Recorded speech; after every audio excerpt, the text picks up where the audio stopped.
you from the Fan Cave here. Tonight on our show, Week 2 NFL season. Chicago Bears are up next. We're going to look back to Week 1. Let me introduce you to Brian, my co-host today. We're going to discuss a lot of stuff from the game, the road ahead to see about Chicago, and a few other things. So, Brian, let me ask you. Week 1, the place was electric, but let's scale it back, tailgating and stuff. What was there optimism in the parking lots with the fans? What was your overall take? I definitely, it was nice to be out there Week 1, seeing a lot of Cardinal fans. I saw very few Saints fans out in the crowd, even moving into the game as well. I really think we represented well, not allowing, we protected the nest really well. Yeah, I would say definitely. Once we moved inside the stadium, I did see some Saints fans. They were making some noise pregame and when Drew Brees took the field and stuff like that. But I'll tell you, from the get-go, I was impressed. I was fearing that offensive line with some of the guys being injured and stuff. But, of course, Bruce Arians came out. We went 5 wide on that first drive. I don't know how many times. I don't even know what to call that offense. We're going to have to come up with a new name for that offense because it's not run and gun. It's not West Coast. It's just, I don't know, balls deep maybe. I don't know what you want to call it. But they were out there, and the secondary for the Saints was running scared. Yeah, I thought Earl Watford looked really well. I saw him in pregame. He was running. He looked quick. And shaky, I guess, the first couple snaps. But he came into his own. He was holding his own out there. Good protection. That's where I was worried. I was really worried about Earl Watford, left side of the line as well. But they really held their own. It was a great first drive. I mean, to come away with 7 on that drive instead of 3, I think it made a statement. It definitely made an opening statement for the season. I know it perked up a lot of fans around the NFL that think, wow, Cardinals do have some threats. And, I mean, you look, Carson got out of the pocket on that play to John Brown, stayed on his feet, didn't throw it away, didn't take a sack, found him in the end zone. Of course, he can get away from anybody when he's squeaking around out there. Yeah, so many years, going to Cardinal games, starting off really slow, and this season to be able to come out first 2 drives, that they had the ball and come out and score touchdowns in both drives were pretty incredible. Good feeling. And, of course, with tight end situation, Jermaine Gresham didn't dress due to injury, and we had just lost Moma to injury. Darren Phelps, what a guy. I mean, he was out there in beast mode. The plays he made, I can't wait to see that guy this week against Chicago because they don't have any big middle linebackers that can stop that guy. Yeah, there was no question that I was disappointed not to be able to see Moma out there, but Phelps filled in really nicely. It looked really tough.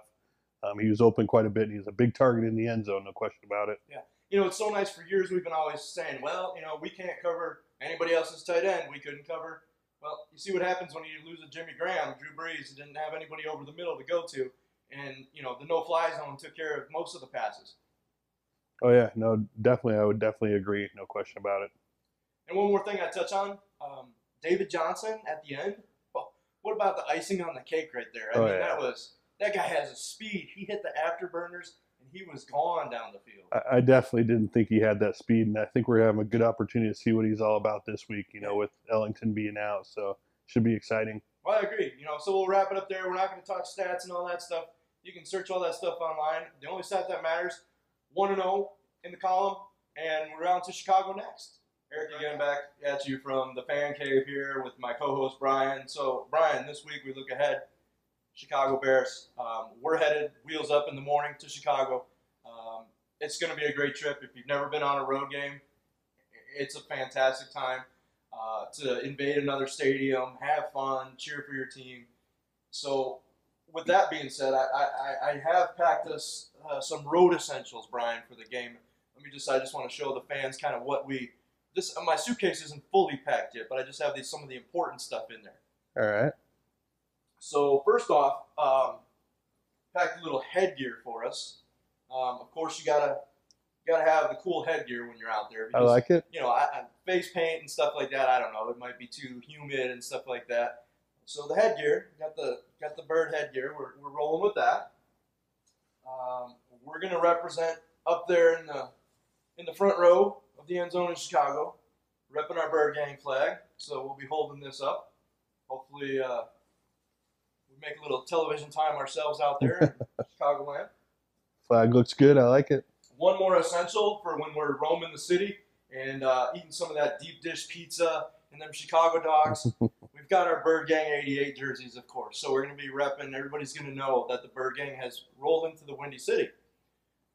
So I had one more thing in my suitcase that I brought for you because I know you know, we could get thunderstorms in Chicago and stuff like that. So I did bring a bear along as your thunder buddy here. So. Oh man, we can't bring a bear to Chicago. Oh, you know what? I never thought of that. Yeah, I think I would have something a little bit better that we could replace a thunder buddy with. Oh, he tucked something away on his own there. No, yeah. Oh, little Sparky. So he's gonna bring Sparky to keep him safe during the thunderstorms there in Chicago. All much prefer Sparky. We'll get rid of that bear, and I'll go back to packing up the suitcase, and definitely got to make some room for clothes and stuff in here. You never know. I might have to bring my Cardinals jacket. Maybe first time of the year I could wear my Cardinals jacket. Because definitely I couldn't wear it week one. It was roasting out there. So we'll be back in a minute. Cardinal fans, Eric back in here, coming from the fan cave for you. Brian, let's talk a little fantasy football for some of those fantasy players out there. But let's keep it just the Cardinal players. Because I'm sure there's a lot of fans in the Valley that, kind of like me, I draft some Cardinal, but we definitely know from last week, Captain Cardinal has the whole team is Arizona Cardinals. So first of all, John Brown got me some points. It was a good run out of him. You have any of the Cardinals on your fantasy? You know, I kind of waited on David Johnson, so I didn't pick him up, but he's still out there in my league. That might be something I'm looking toward next. I don't know. I usually try to avoid Cardinals just because, you know, I don't want to have to root for or against a team when it comes to fantasy football. But there was quite a few players that had some good games, and we expect a few good games out of some more players. I know Carson Palmer, I think he was either the second or third rated QB this last week in fantasy football. Yeah. Just had a monster game. I definitely have to look back at the stats and see what Carson Palmer put up because he definitely threw for some yardage. I know late in the game before the David Johnson thing, I think Arizona Cardinals had 428 total yards. So what is that, 480, maybe 500 almost? It's unheard of to numbers like that. So if I was looking at anybody, I would have to think Darren Fells. Darren Fells would be a good pickup and a good start this week, only because Chicago doesn't have the vaunted Brian Urlacher, Lance Briggs as middle linebackers anymore. They don't have anybody, and their secondary is depleted a little bit, and they're small, so they don't have anybody to stop the big man. Yeah, you're right. Darren Fells, I mean, he had an amazing week last week. I think he'll continue again. Carson Palmer, probably another individual to make sure you're getting in your starting lineup. And John Brown again. You know, I know Michael Floyd was limited last week. I mean, he's supposed to be starting this week and probably get more action, but John Brown just seems to get open wherever he's at on the field. So I would say the last player, don't forget David Johnson. With Ellington being out this week, we could see a lot from him. I know Chris Johnson's getting the start, but the way he looked, there's no question. I'm sure Bruce Arians going to want to get him in the game quite a bit. Yeah, I'm sure he'll probably work him in the game plan. Obviously, we can't forget the veteran out there. Larry Fitzgerald was all over. It's always great seeing him make one of those great catches where he gets flipped over. He hurdled somebody, and he just gets up and energizes the crowd even more. I mean, a way to take it up to 11. You know, no pun intended there with Larry's number. I mean, the place was rocking. Larry makes that catch, and it just goes up another notch. I mean, the fans love him. The Larry chant went on. You know, it was just ringing through the building at that point. So Larry would be another one. I mean, you never know. You know, I looked at J.J. Nelson. I think he had some first game jitters. Now he's got that out of his belt, or out of the way, under his belt. He might be explosive too. I mean, we have so many threats on that thing. We can hit across the middle to Larry. We can hit, you know, sideline routes to Michael Floyd, or they can just throw it deep, and you got smoke and fire out there that are going to burn any cornerbacks in the league. Yeah, I think obviously, you know, there's a lot of talent out there this year. Ellington's going to be a guy to avoid. He's obviously out for those out-of-town fans that don't realize that, but yeah, a lot of offensive weapons, no question about it. Yeah, I would almost, you know, maybe if your defense didn't do too good last week and maybe you got a roster spot, somebody got hurt that you can switch out, jump on the Cardinals D. Oh, yeah. I mean, Jay Cutler's been known to throw 3-4 interceptions before he gets pulled out of the game. There's plenty of points to be had right there. Yep, IDP leagues, Sam, you know, no question about it. Who am I thinking right now? Alex Okafor. 2 sacks this last week. He's beast mode too. Yeah, every time he's all over the field. So IDP league, he'd be a good pickup. Definitely. The biggest thing is they got to shut down Forte, because Forte is he's the workhorse in Chicago. So so there's some challenges out there for fantasy players who might want to jump on some of the Cardinal players and change up your roster a little bit. This will definitely be a good week for it. So we'll be back in a second and talk a little bit more about the trip to Chicago. All right, fans, we're back from the fan cave. Just in closing, we're looking forward to the trip to Chicago. Hopefully the Cardinals come away with this victory. It'd be great to start the season 2-0. And I know there's going to be plenty of fans making the trip. There's countless people talking all over social media. I think one of the radio stations today said they're excited to see the pockets of red in the stadium. From my last guesstimate, I think it's been more like packets of blue and orange. Red might be predominant in the stadium there, definitely. So I know the fans are excited about this game. There's a lot to take in the Windy City. Of course, it's always great to get out of Arizona where it's still 100. I think it's around 68 degrees, breeze coming off the lake for kickoff on Sunday. It's going to be exciting. It's going to be a great, fun-filled weekend. We're taking in a lot of stuff. I know some fans are heading out to see the baseball team that plays there on the north side.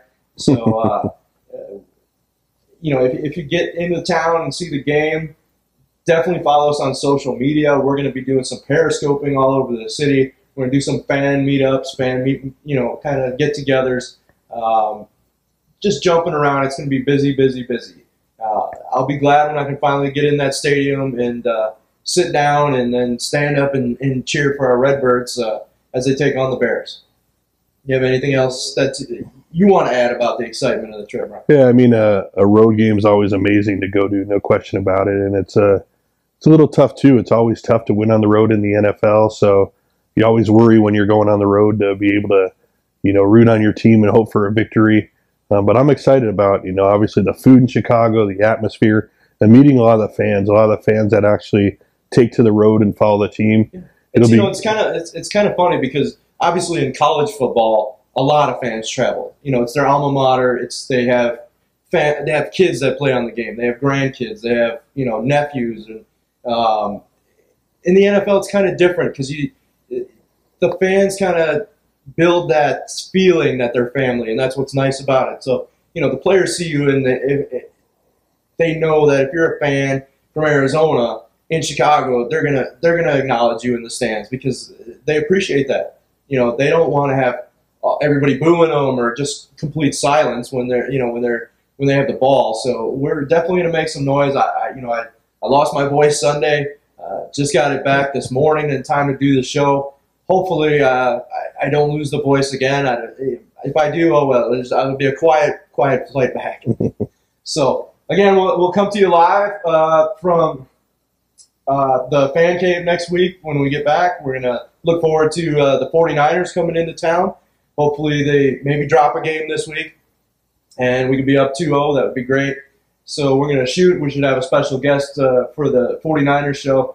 Follow us again, social media, Birdgang Road Crew on Twitter. We're going to be doing some periscoping through Twitter and Facebook. It's on there through Birdgang Live. Eric and Brian back at you from the fan cave here, talking Cardinals, talking Chicago, talking all kinds of football. So, Brian, I got one special favor to ask for you, though I know I'm probably going to regret it later. Brian here does a mean Ron Wolfley impersonation. So, in your best Ron Wolfley impersonation, what would Ron Wolfley say about Jay Cutler? Oh man, you really want me to go there with a Ron Wolfley impersonation? Yeah, well, you're not like Frank Caliendo level yet, but at least you could do somebody. Most Cardinal fans know him. I can't do this, but with my voice in the condition it's in, I couldn't even attempt it right now. All right, let's see what we can do. Are you talking to me? Respect! No respect, Jay Cutler! Well, How's that? It was pretty good. Just, without letting you warm up for it and stuff. But I know the only thing now is I'm just going to hear that over and over again on the 2.5-hour flight to Chicago as he comes up with new wooflyisms or whatever they're called. So it's always fun. So, all right, for Eric and Brian, Birdgang Live. Shit. All right, for Eric and Brian, Birdgang Live. We'll see you after we get back from Chicago. Hopefully we're bringing home that W. Fans, we can't wait to see you out there. If you spot us walking around, come by. We're going to be filming. We're going to be doing some interviews, having fun. Buy us a hot dog, Chicago dog. Buy us a slider. Buy us some pizza, right? I don't know. We're gonna come have a ton of food. Oh, I imagine coming back overweight. That's for sure. Not that I'm already overweight. So we'll see you fans in the red zone. Of course, I can't do it like the captain does, but next week against San Fran, we'll be out early tailgating. Same spot, lot 3, green lot. Look for us. Look for the tents. Look for the banners. See it. Be there.